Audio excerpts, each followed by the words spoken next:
Okay, we got the blade off this skidder. We had to use this tractor, this little John Deere, to help hold it up once we backed it off because that blade's heavy.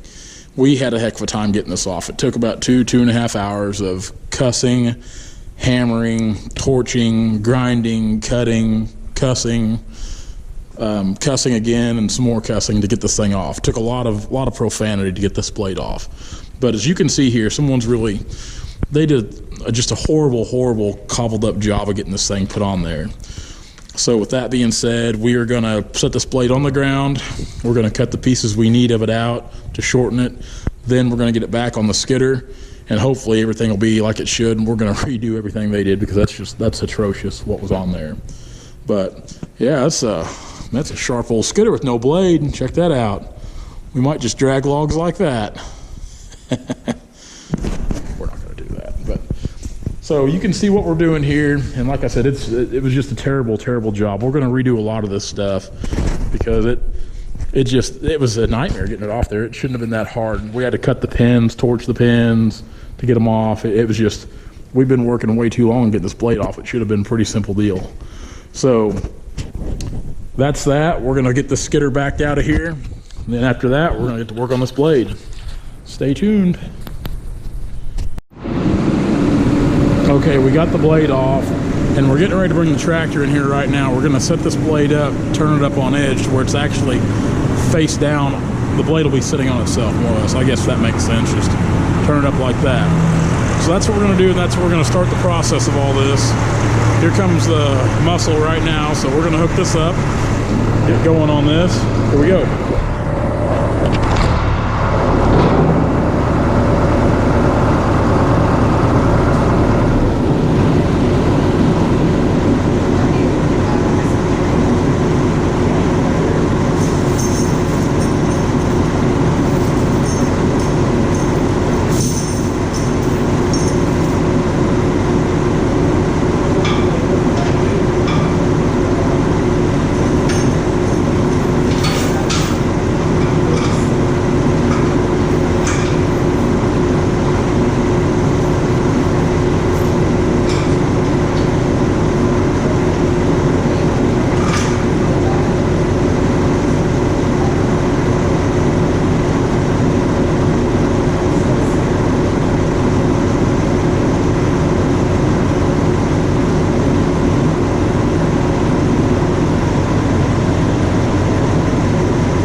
The blade turned up, and now we can work on this thing a little better, because like I said, what we're going to do is this blade's way too long. This is a blade off a 648 640 series skidder, so we're probably going to start cutting right back in here somewhere and take a piece out of this where we can shorten it up to better fit the 540 configuration. So we're gonna shut this off, Then in a minute, we got some more good stuff rolling. We'll start filming that again. The torching has began.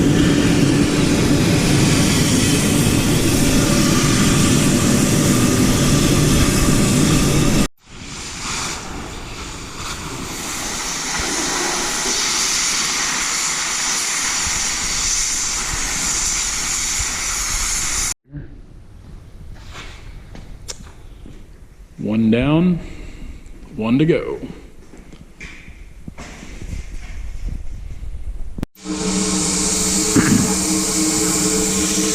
got the one arm of the blade on the table, using the plasma cutter to take the length out of it.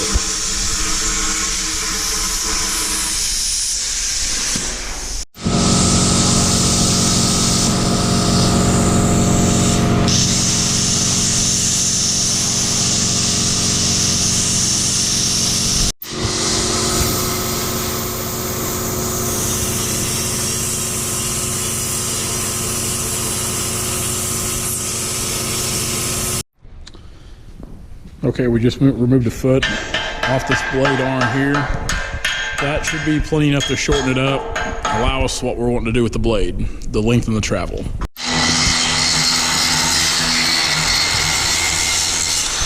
We'll get this all ground down, that way it'll weld up flush. And we've actually got a crack, there's a crack there on the blade.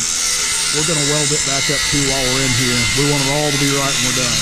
We don't want to have to go back, fix anything twice. Do it right when you're there, do it right the first time. So we'll get this ground down, get it ready to go back on, get that welded back on, and fix that crack, and we'll take this arm off and we're done with that.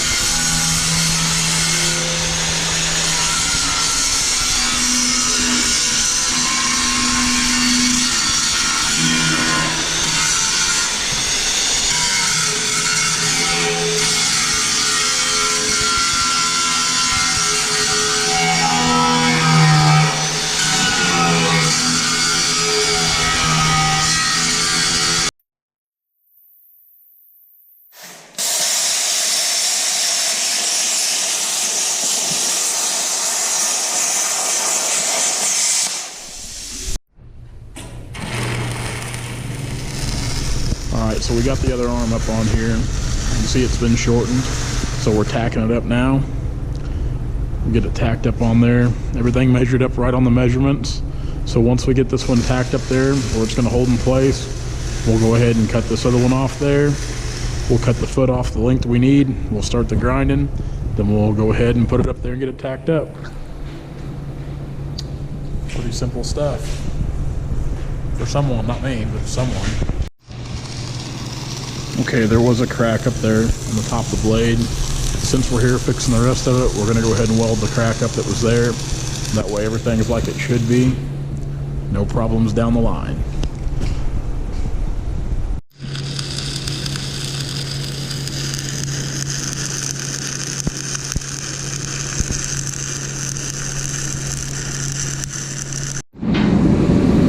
Okay, we're calling it wraps for tonight.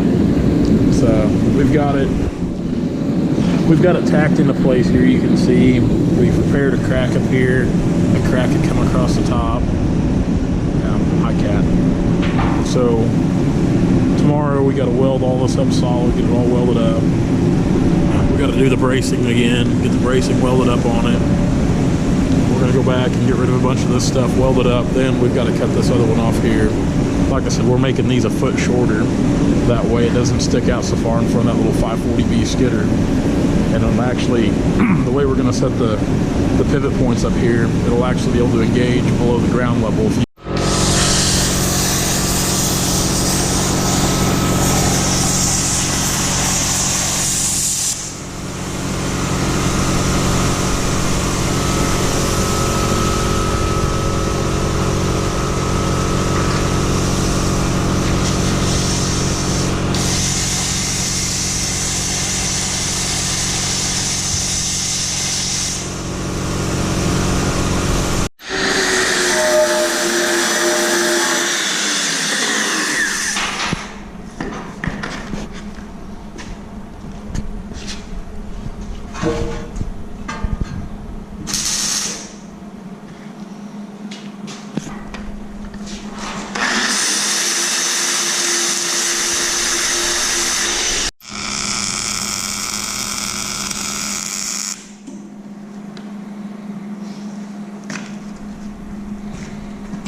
Okay, so here we have the blade. We've skipped a few parts and pieces because I'm a horrible director and film guy and choreographer, all that stuff. But you can see we've got some new braces on it.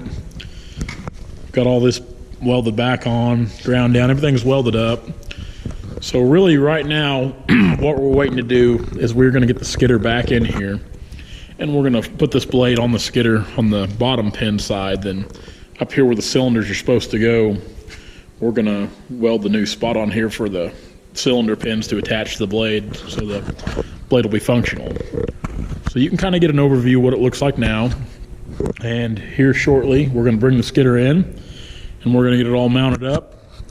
And we're gonna see what it looks like from there, and we'll get everything welded up and bolted and pinned on, and we'll be pushing logs again, and trees and brush and roads and dirt and all that stuff.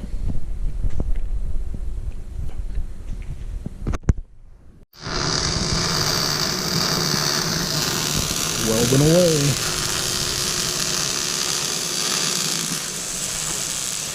Every time I try to weld, I burn my eyes. I'm not a welder. He's a good welder,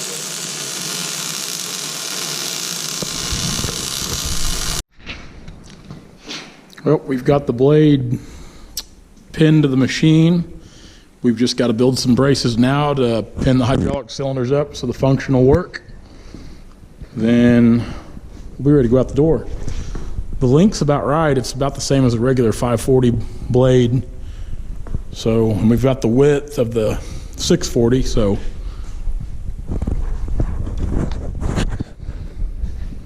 looking pretty good.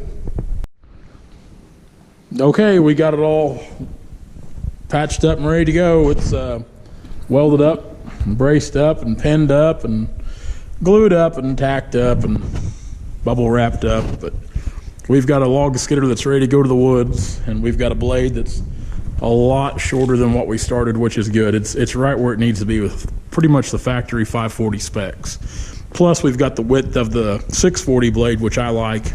It's nice for building trails or cutting in water bars. So we've got that going. So this machine's ready to roll out the door. It's ready to go back to the woods, and we're gonna use it until we get it sold. So guys, we're gonna put this video together. It'll be all glued up. So by the time you're watching this, it'll be the end of the video, obviously. But thanks a lot for following this build and following the last few builds of this, what me and Brandon have done. Be sure to subscribe to the channel if you already haven't. You can find us on Facebook at Turner Logging LLC, Instagram at Turner Logging LLC, and you can find a link to our channel along with Logger Waves and Tim O'Brien's on the Timber Tracker Network. So until we see you next time, because I'm sure we'll tear something else up and we'll have to be right back in here again. So guys, thanks a lot for following our channel. See you next time.